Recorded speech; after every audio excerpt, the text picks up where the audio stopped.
Bonjour, j'espère que vous allez bien. Aujourd'hui, je vous propose un nouveau profil, Maximilien. Bonjour Maximilien, Bonjour, comment vas-tu? très bien, et vous? Bah, très très bien. Est-ce que ça te va si on se tutoie? Parce que je suis partie là-dessus. Parfait, on se Impeccable. tutoie. Bah, je te laisse du coup te présenter parce que je pense que tu le feras mieux que moi. Donc moi c'est Maximilien, je suis Video Marketing Specialist. En gros ce qui se passe c'est que voilà, j'essaye d'aider en fait un maximum de personnes avec leurs objectifs de business en utilisant la vidéo. D'où le Voilà, matériel que tu as apporté d'où le aujourd'hui. matériel ici.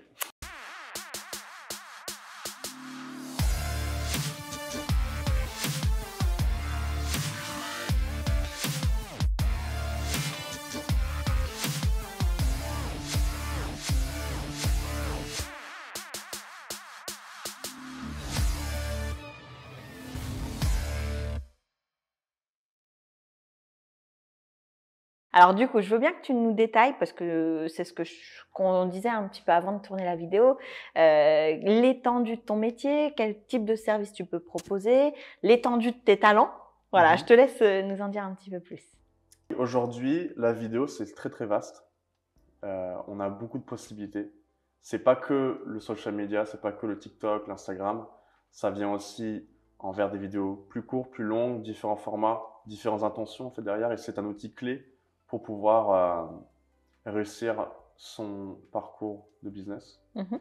Et je pense que on oublie un peu ça aujourd'hui. Et c'est ça que j'essaie de ramener en fait envers les gens aujourd'hui, c'est de leur montrer que non, en fait, on peut faire plein de trucs. On peut insérer en fait cet outil comme étant un outil juste clé en fait. Bien Et sûr. c'est ça que je trouve intéressant et c'est ça qui me démarque un peu des autres vidéastes. C'est le terme que beaucoup utilisent. Donc, euh, donc voilà où Ouais. j'en suis. Du coup, toi, tu es plus vidéo que photo. Tout à fait. Est-ce que au sein de la vidéo, parce que je sais que tu fais beaucoup de choses, est-ce que tu es plus orienté que pour les business? Est-ce qu'il y a d'autres choses que tu fais à côté? Il me semble que tu m'as parlé d'un court-métrage. Voilà, quelle est l'étendue de ce que tu peux faire en termes de vidéo? Si quelqu'un veut faire appel à toi, est-ce que tu aimes, est-ce que tu as envie de faire des choses liées aux Mhm. social media avec des formats courts? Est-ce que tu préfères les formats un peu plus longs? Quel est ton domaine à toi? Aujourd'hui, on est assez polyvalent, donc on ne refuse rien forcément. Donc on peut faire des courts-métrages, on peut faire des documentaires, on peut faire des vidéos de branding voilà, pour l'Instagram, le TikTok. Mais en soi, on essaie de se focaliser en fait et de pouvoir apporter un maximum de valeur avec nos clients qui ont des vrais objectifs derrière en fait. Donc par exemple, s'ils veulent pouvoir croître leur chiffre d'affaires, le nombre de followers, s'ils veulent avoir plus de conversions, etc., etc., nous en fait on voit quel est euh, l'objectif et comment en fait on peut réellement les aider grâce à la vidéo. Donc c'est beaucoup de stratégie long terme. Mais après, ouais, on aide aussi des clients qui ont des projets plus courts ou pas forcément d'objectifs précis. Donc on est assez polyvalent, mais voilà, on essaie de s'orienter vers les business qui ont des vrais objectifs, mais qui ne vont pas forcément penser vidéo immédiatement. C'est Bien pour ça sûr. il y a un peu de consulting, d'éducation un peu avec le client pour pouvoir les aider par la suite. Donc, tu apportes aussi un peu, enfin, tu apportes la partie marketing et la stratégie, du coup, Tout à fait, en ouais, plus de la vidéo. c'est ça. Ok. Comment tu es tombé dedans? Comment tu as acquis ces compétences? Alors j'ai fait des études Mhm. en France, c'était des études de cinéma. Ok. Donc montage, cinéma, etc. Et puis en sortant des études, j'ai décidé d'aller en Australie. Et c'est là en fait que j'ai réellement commencé à porter une caméra, à essayer de voir qu'est-ce qu'on pouvait réellement faire avec cet outil. J'ai travaillé pour une série télé-réalité australienne où voilà, c'était plusieurs filles qui montraient en fait des espaces de real estate Ok. en gros. Et puis grâce à la vidéo en fait, elles arrivaient à vendre plein de produits en fait. Donc liés par exemple au carrelage, au, des meubles, etc., etc. Et c'est là que j'ai vu que, voilà, en effet, la vidéo, là, il y a un lien direct avec leur chiffre d'affaires. Et j'ai trouvé ça très intéressant. Et c'est pour ça que, quelques années plus tard, j'essaie de me dire, OK, qu'est-ce que moi je peux offrir de plus qu'un concurrent ou un autre vidéaste? Qu'est-ce que moi je peux offrir de plus avec la vidéo? Parce que j'ai pas envie, en fait, que les gens investissent des milliers de dirhams ou d'euros dans un projet qui n'aura aucun retour en fait. Pour moi, c'est assez désagréable d'investir beaucoup d'argent et d'avoir pas de retour. Donc moi, je suis vachement focus sur ce côté-là, du D'accord. retour sur l'investissement. Et alors, est-ce que si je te demande pas tes stratégies de nous dévoiler tes secrets, mais donc on peut venir te voir et te dire, bah tiens, mon objectif à moi, ça serait de vendre tel type de meuble, tel type de carrelage, tel type de boisson. Faut que tu le mettes en avant de telle manière. Et ensuite, c'est toi qui vas faire finalement un espèce de scénario ou de fil conducteur pour réussir à atteindre le résultat que je te C'est demande. ça. C'est ça. Donc, que ce soit voilà, vendre une boisson ou avoir plus d'employés ou encore passer moins de temps sur son entreprise, on peut trouver des moyens en fait avec la vidéo de réussir ça. Tant qu'il y a un objectif, tant que c'est clair, on peut travailler dessus. Ok. Tout à fait. Qu'est-ce qui t'a emmené en Australie? L'Australie, c'est un pays magnifique Ouais. déjà. C'est un pays qui est très très joli, très varié. Et ça me rappelle un peu les US, mais années 80. J'étais pas né, mais bon, c'est pas grave. Non, l'Australie, c'est juste un pays qui est formidable. Sydney, Melbourne, c'est des villes extraordinaires, avec une qualité de vie qui est juste excellente. Ok. Il me semble que tu m'avais dit que tu avais pas mal voyagé. Est-ce Mhm, que tu peux nous dire un petit peu quels sont les pays dans lesquels tu es passé mhm, et peut-être comment ça se fait, pourquoi mhm. et comment tu as atterri finalement à Dubaï? Alors j'ai beaucoup bougé, j'ai un parcours un peu atypique, on va dire. Donc je suis né en Nouvelle-Calédonie, Ok. c'est à côté de l'Australie. Ensuite j'ai habité en Australie, en Thaïlande pendant 2 ans, j'habitais au Panama pendant 9 ans. Après j'habitais en France pendant 4 ans, puis j'ai rebougé en Australie pendant 2 ans, et puis finalement je suis allé aux Pays-Bas pour 3 ans, et maintenant je suis ici. Donc au total ça fait 7 pays. Ok. Mais alors du coup, l'anglais, c'est quand tu as commencé à... L'anglais, C'était depuis le départ ou...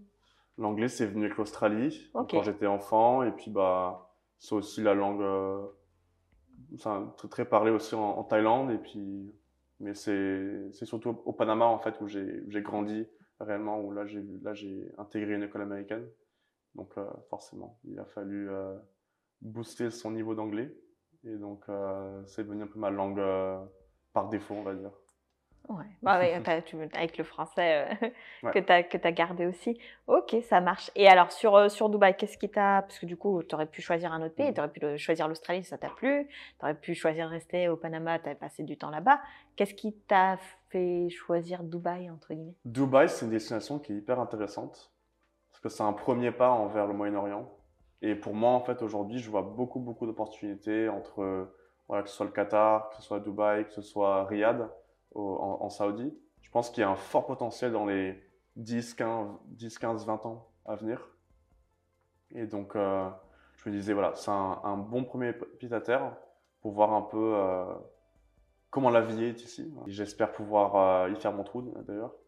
En fait, Et tu t'es sinon, positionné un peu stratégiquement parce que je tu as pense, ouais. observé quelque chose ici. J'ai observé que voilà, il y avait un vrai mouvement en fait ici, qu'il y avait une vraie intention, une vraie conviction, on va dire, euh, de ces nations-là.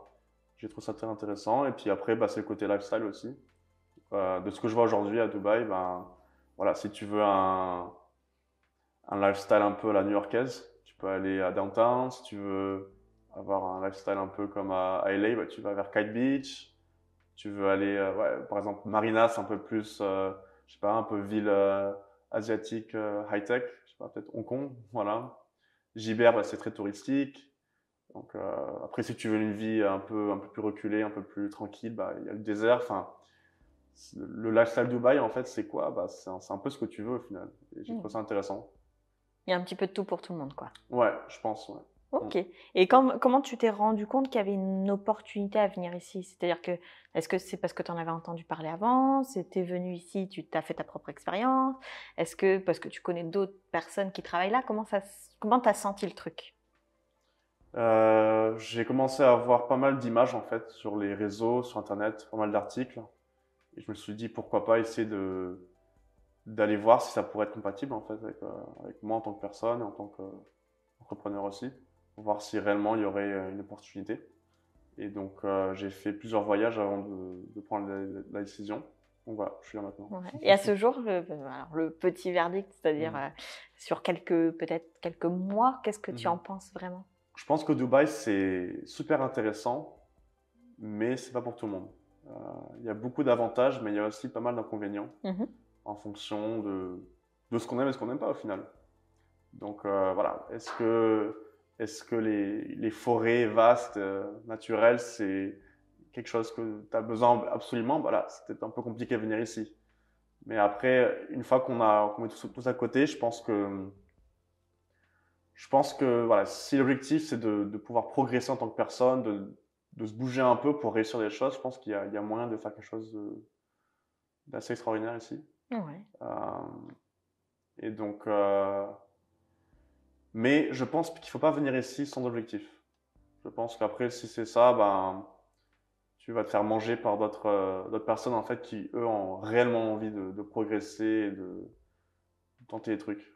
Donc, Si je te demande, peut-être je vais te piéger peut-être un peu, mais si je te demande 3 avantages selon toi, 3 inconvénients de Dubaï, par rapport à ton vécu, c'est-à-dire c'est pas une vérité universelle, mais est-ce que par rapport à ce que tu as découvert ici, vécu ici, il y a des choses où vraiment tu t'es dit, bon bah tiens, ça je m'y attendais et ça fait partie de mes avantages, ou j'ai découvert cette partie de mes avantages, et certaines choses où tu te dis, bah finalement ça me plaît pas, mais bon, voilà, est-ce que tu en aurais quelques-uns à nous donner?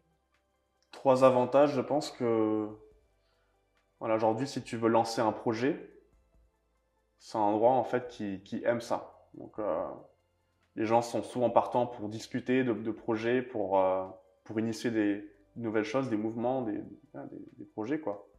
Ça, c'est super intéressant.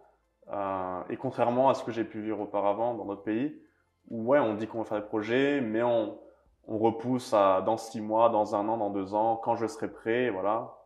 Alors qu'ici, en fait, quand les gens veulent initier un projet, ils sont donnés les moyens. Et ça, je trouve intéressant. Ça, c'est peut-être le premier truc. Deuxième, moi, je trouve qu'il y a côté lifestyle, ben, il y a plein d'opportunités, quoi. Moi, je sais que j'aime le sport, donc je vois qu'aujourd'hui, ben, voilà, si je veux faire des sports extrêmes, ben, il y a plein d'options. Si je veux aller dans le désert et tenter des trucs un peu différents qu'on ne peut pas forcément voir en France ou ailleurs, bah, il y a ça aussi. Donc, ouais, côté sport, tu es vraiment servi. Et troisième avantage, moi, je pense qu'il y a, ouais, il y a une telle diversité. Donc, une culture qui est au final tellement universelle que ben, chacun apporte un peu de son pays. Et c'est intéressant. Donc après, on n'aime pas, hein, Ah bah bien sûr. mais voilà, il y a un peu de tout et en anglais on appelle ça un melting pot. Ah, voilà. Si tu aimes bien traîner avec différentes nationalités, si tu aimes bien faire des amis du monde entier, ben ici c'est vraiment génial pour ça. Et les quelques inconvénients que tu as repérés? Un inconvénient que je vois, c'est que voilà, avec ce fait qu'il y ait tellement de nationalités, tellement de mix en fait, ben, on trouve vraiment tout type de gamme et tout type de prix pour n'importe quel service. Ce qui veut dire que voilà, si tu souhaites avoir un service fait, bah, tu ne sais pas en fait vraiment quel prix est honnête. Parce que tu auras des personnes qui vont facturer des prix très très très bas et d'autres très très très chers. Faut voir en fonction de voilà, l'objectif en fait en question. Mais voilà, et puis il faut surtout garder en tête que voilà, il y a vraiment tout type de prix et que la qualité n'est pas forcément toujours là. Ouais. Le positionnement, la qualité, c'est… Voilà. Bon, après, je pense qu'au fur et à mesure, tu finis par savoir un peu où est-ce que tu es. Aussi, oui. Et puis, enfin, ceux qui connaissent Dubaï, ils savent aussi que quand on paye vraiment pas cher, en général, ce qu'on a derrière, c'est vraiment pas terrible. C'est vrai, en tout cas, j'ai un client comme ça, pour le petit exemple, il avait pris, c'était la société de travaux de la communauté, mais c'était pareil, c'était à pas cher parce que c'est la communauté. Et en fait, quand ils ont percé un trou dans le mur, ils ont percé le trou dans le mur jusqu'au pan extérieur. Donc il y avait le trou dans le mur, je crois que c'était pour fixer une télé. Oui. Il a traversé le mur complet, ce qui après il a fallu rafistoler, etc. Donc c'est des petites choses comme ça où effectivement à Dubaï parfois on a l'impression, on se dit par exemple en France, qu'on prenne un artisan entre guillemets un petit peu moins cher ou un petit peu plus cher, la qualité elle se fait pas, la différence de qualité elle se fait pas ressentir aussi fortement qu'on peut l'avoir à Dubaï. Quand on paye pas cher, parfois on a vraiment pour pas cher. Ouais, vraiment, vraiment. Ouais. Moi, je le sais parce que là où dans mon appartement, j'avais payé quelqu'un pour faire des trous, pour mettre des cadres, parce que je n'ai pas de perceuse. Et puis on a aussi enfin, des personnes qui ont le poste d'homme à tout faire dans les immeubles, donc on les paye, et puis après ils viennent faire le travail. Ils ne m'avaient pas facturé cher pour faire un trou pour mon cadre, mais par contre, quand j'ai retiré le cadre, il y avait 3 trous. Voilà, le premier n'était pas bon, il a refait un trou, le deuxième n'était pas bon, et finalement le troisième devait être bon, il a mis le cadre, mais il m'avait jamais dit qu'il avait fait 3 trous successifs pour mettre un cadre. Donc c'est des petites choses comme ça où on le verrait pas en France, même si on mettait un tout petit peu moins dans le budget. Je pense qu'un artisan il te ferait un seul trou et puis c'est tout. Donc ça, pour le coup, je suis quand même assez d'accord avec toi. Et du coup, comment toi tu fais pour trouver des clients? Parce que c'est aussi je me mets dans la place de quelqu'un qui vient d'arriver, qui veut s'installer dans un métier, pas forcément le tien, qui veut s'installer dans un métier en général. Quels seraient tes petits conseils pour trouver peut-être ses premiers clients? Ou est-ce que toi tu vas les chercher? Et comment tu as pu te positionner pour tes premiers contrats? Alors je pense que, en fait, même si tu as beaucoup d'expérience dans ton domaine, que ce soit, moi c'est la vidéo, mais ça peut être autre chose. En fait, quand tu viens ici, tu reprends un peu du niveau 1, en fait. Parce que, par exemple, tu vas dire, je vais facturer tant en France ou autre, je vais facturer tant ici, voire plus. Alors que les gens, en fait, ici, ils fonctionnent beaucoup, beaucoup avec la confiance plus qu'autre chose. Et donc, on reprend un peu du niveau 1, en fait. Et puis, il faut construire, en fait, sa réputation, son network, pour se créer des liens, en fait, avec les personnes. Et voilà, de fil en aiguille, remonter vers niveau 2, niveau 5, 10, 15, pour avoir un réseau qui te référence bien, qui t'aime, on espère. Et puis, et après, une fois que les gens ont vu ta valeur, qu'ils peuvent avoir confiance en toi, là, je pense qu'ils sont prêts à payer plus cher et tu peux forcément avoir des clients de plus en plus prestigieux, on va dire. Donc, en fait, à mon avis, tu as deux choix en fait, quand tu viens ici. Soit tu viens ici et tu reprends du niveau 1, donc tu factures, je sais pas, peut-être le tiers, le quart, la moitié de ce que tu facturais avant, et tu remontes avec tes clients. Ou alors, tu dis, bon voilà, je tente ça pendant 6 mois, 1 an, je fixe le tarif comme ça, je ne travaille pas pour en dessous de ça, et tu vois, ça marche quoi. Mais ici, il y a quand même beaucoup de métiers qui sont remplaçables ou en tout cas un peu sous-valorisés parce qu'en fait, il y a tellement de concurrence et donc il faut savoir se démarquer d'une manière ou d'une autre. Bien sûr. Donc, peut-être pour expliquer aussi, parce que tu ne l'as pas dit, c'est de la modestie, mais tu as quand même travaillé pour des grandes marques comme Heineken, donc tu n'étais pas au niveau 1 quand tu es arrivé ici, et là non, tu repars, forcément personne ne te connaît pour le moment, ou en tout cas peu de personnes te connaissent pour le moment, et donc en fait ce que tu expliques, c'est que même avec ce bagage-là de marques importantes qui ont pu te faire confiance, ça t'a pas ouvert des grosses portes ici en tout cas. Pas vraiment, pas pour l'instant, je viens d'arriver, ça fait que 3 mois, mais oui, les gens en fait, ils veulent d'abord avoir un échantillon en fait de ce que tu fais, ils veulent vraiment se dire, parce qu'en fait, ils se posent la question, pourquoi je travaille avec cette personne-là alors qu'il y a une personne qui facture 2 fois moins cher. Donc sûr. Après, il faut savoir montrer concrètement pourquoi est-ce qu'il faut travailler avec telle entreprise et pas une autre, quoi. Ok. Et pour le moment, tu as réussi du coup à justifier ta qualité? Ou est-ce que tu as vraiment rencontré des difficultés à ce niveau-là? Ah là du coup, comme je disais, on repart un peu du niveau 1, donc peut-être là je suis niveau 2 même, on va dire. Mais ouais, je pense que plus les gens verront la qualité, le service que j'offre, plus ça va progresser et puis je peux avoir des clients plus importants. Mais je pense que ce qui a beaucoup aidé aussi, c'est juste ce contact et ce côté networking en fait. Donc vraiment discuter avec les gens, pas être là juste pour vendre tes services, mais réellement s'intéresser à leurs objectifs, leurs problèmes, leur vision en fait des choses. Et par la suite, en fait, de fil en aiguille, tu crées des choses, quoi. Mais voilà, il faut pas juste venir ici en disant, voilà, j'ai un prix et c'est tout. Il faut rester plus ouvert que ça, je pense en tout cas. Oui, c'est un bon conseil et je pense que tu as raison. Peut-être petite question, parce que souvent, il y a aussi ça qui pêche quand on veut venir ici. Est-ce que ta maîtrise de l'anglais, ça t'a aidé? Comment tu as trouvé ça indispensable pour pouvoir travailler? Qu'est-ce que Mhm. tu en penses de cet aspect-là? Je pense que l'anglais est important, mais ça dépend aussi beaucoup de ta clientèle et voilà, quels sont ses objectifs. Donc, moi, je sais qu'aujourd'hui, le français, c'est quand même la langue en fait première pour moi ici, pour l'instant, parce que mon réseau, il est entièrement fait de français. Mais demain, je souhaite m'orienter aussi vers les Anglais, les Américains, les Australiens, parce que voilà, différentes nationalités auront différentes valeurs, différents objectifs, et aussi différents porte-monnaies aussi. Aussi, faut le dire, c'est comme ça. Donc, non, je pense que l'anglais reste important parce que c'est aussi la langue quand même par référence ici. Voilà, beaucoup de gens parlent des langues indiennes, oui, arabes aussi, mais l'anglais, c'est quelque chose qui nous unit un peu tous. Donc, Universel. ouais, surtout ici. Parce que là, si tu parles avec un Philippin demain, par exemple, voilà, vous parlerez anglais. Bien sûr. Donc, non, je conseille à tous de bosser leur anglais avant de venir ici. Parce qu'en fait, je pense qu'il y en a beaucoup qui vont dire ah oui, on va bosser notre anglais, puis ils vont travailler et parler qu'avec des Français. Et là, ce sera échec et mat. Il n'y aura plus Surtout d'apprentissage. finalement, il y a beaucoup de francophones. Hein. On est quand on est Euh, 20 000, non, à peu près. Enregistré, je crois qu'on est quand même autour des 50 000 de Ok, mémoire. ok. J'étais loin. Mais bon, ça reste dans le Ouais, même ordre, mais on est quand même très nombreux ici. ouais. Donc, on a vite fait effectivement de rester que Mm. entre francophones. Après, toi, tu me parles de français, moi, je te parle de francophones. Je pense qu'il y en a même Ouais, encore plus, tout à fait, ouais. juste qui parlent français. Et il faut compter voir si ceux qui sont résidents, ceux qui sont Mhm. touristes. Donc, je pense pas que tu es tort, mais je pense que le chiffre, il est pas loin. Mais ça, c'est certain.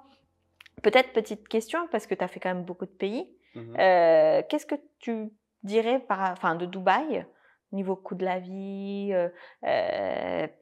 voir un peu par rapport aux autres pays dans lesquels tu aurais pu vivre? Je sais qu'on dit beaucoup de Dubaï, c'est cher, c'est cher. Mhm. Mais par exemple, moi j'ai une cousine qui est en Nouvelle-Zélande et qui vit maintenant en Australie et qui me dit que l'Australie c'est bien plus cher que les Émirats. Qu'est-ce que toi t'en penses? Alors, Dubaï est fait en fait de tellement de nationalités, qui ont tellement de lifestyles différents, que tu as des personnes qui vivent avec l'équivalent de 500-600 euros par mois. Et tu as aussi forcément les multi-milliardaires qui, eux, vivent en nos limites. Donc, encore une fois, une grande fourchette en fait, de portefeuille, on va dire. Et donc, je pense que Dubaï peut accommoder en fait un peu tout type de budget finalement. Et ce qui est intéressant, c'est qu'il y a une grosse culture en fait du discount comparé à d'autres pays. Donc voilà, tu vois souvent des prix intéressants par rapport à la restauration, par rapport à des services. Tu as souvent voilà, des promotions en fait diverses et variées à travers plein de secteurs différents parce que justement ils aiment ça ici. Et donc si tu es assez malin, tu peux trouver facilement en fait des bons discounts qui permettent d'économiser voilà, un chiffre considérable en fait. Ouais. Si je te Donc, demandais pour une personne seule, mhm. pas le montant pour être confortable, etc., ça appartient à chacun, mais le minimum qu'on Je devrait pense que ouais. avoir pour vivre ici. Parce que souvent, moi, je conseille aux personnes de venir avec un grand minimum de 6 mois d'avance, Ouais, juste pour vivre ici, pour le temps de se construire un tout à fait, réseau, oui. etc. Ce minimum-là, pour une personne seule, tu le fixeras à combien? À peu près, hein, c'est pas… En dessous de 3 000 euros par mois, ce sera compliqué, je pense. Je pense que si tu n'as pas 3 000 euros par mois à dépenser, euh, voilà, sans économiser, hein, c'est un peu compliqué, je pense, au-dessous. Donc 12 000 Donc, dirhams. ouais, je pense que pour faire simple, il faut à peu près 6 000 euros par mois, en fait, pour commencer à avoir une vie où tu peux économiser, où tu peux profiter, où tu peux avoir un bien plus que correct, quand même. Ouais. Donc, je pense à peu près 6 000 euros par mois, je pense. Donc 3 000 le minimum, 6 000 pour commencer à être bien et Ouais, je pense, ouais. confortable et un peu profiter de la ville et Tout à fait, de ouais. tout ce que ça offre. Ok, non, mais c'est un chiffre Ouais, bah, je qui est pense. cohérent. Voilà, si tu as un appartement qui est plutôt bien situé, voilà, on va être pas peut-être un studio ou alors un one bedroom, ce sera à peu près aux alentours de 2 000 euros, Oui, bien sûr. plus voilà, les activités, les transports, la restauration, etc., etc., etc., là, c'est encore peut-être 2 000 euros. Et après, si tu veux économiser un peu aussi, voilà, on peut fixer aussi 2 000 euros. Donc, je pense que 6 000 euros, c'est quand même un bon objectif pour commencer en tout cas. Ouais. Après, c'est ce que tu disais de toute manière dans les services, c'est le grand écart. Il y a des C'est services à tous ça. les prix. Et c'est ce que tu disais aussi vis-à-vis des personnes qui habitent ici. Il y a aussi le grand écart des salaires. Tout à fait. Donc, effectivement, il y a une vie pour tout le monde ici. Ce n'est pas le même confort pour tout le monde. Mais effectivement, c'est bien d'avoir donné une fourchette. Comme ça, on se rend mieux compte de avec quoi il faut venir. Peut-être petite question aussi, est-ce que pour toi, tu penses qu'en 6 mois, on peut commencer à avoir des bons contrats, des Ah bons oui, bien sûr. partenariats, ou est-ce qu'il faut attendre plus longtemps, moins longtemps? Comment toi, tu vois les choses? Le rythme est tellement accéléré en fait ici. Il y a tellement d'options de networking et d'opportunités pour rencontrer des personnes dans différents secteurs que euh, les gens en fait ils sont là pour ça justement, ils sont prêts à y aller. Et donc je pense que oui, en 6 mois tu peux déjà construire une certaine database en fait de clients, de contrats. Après, est-ce que ce sera les prix qu'on souhaite? Je ne sais pas. Mais oui, je pense qu'en 6 mois déjà, on a le temps de faire quelque chose d'intéressant parce qu'en fait, la vie ici est juste tellement accélérée. Les gens, en fait, ils veulent travailler, ils veulent bien gagner leur vie. Ils sont pas là pour gaspiller leur temps. Et donc, il y a beaucoup de projets qui se font et beaucoup de contrats qui se signent. Bah, parfait. De toute façon, c'est tout ce qu'on te souhaite. C'est ça. Comment toi, tu t'es installé aux Émirats? Quelles étaient les grandes étapes? Et peut-être j'avais une question aussi sur le matériel. Mhm. Est-ce que tu l'as emmené avec toi? Est-ce qu'il y a des choses où tu t'es réapprovisionné, racheté ici aux Émirats parce que c'était peut-être moins cher ou plus facile? Un petit peu comment toi, tu as fait? Alors moi, perso, j'ai tout ramené des Pays-Bas où j'étais avant. Et après, oui, je complète un peu mon set avec différents outils.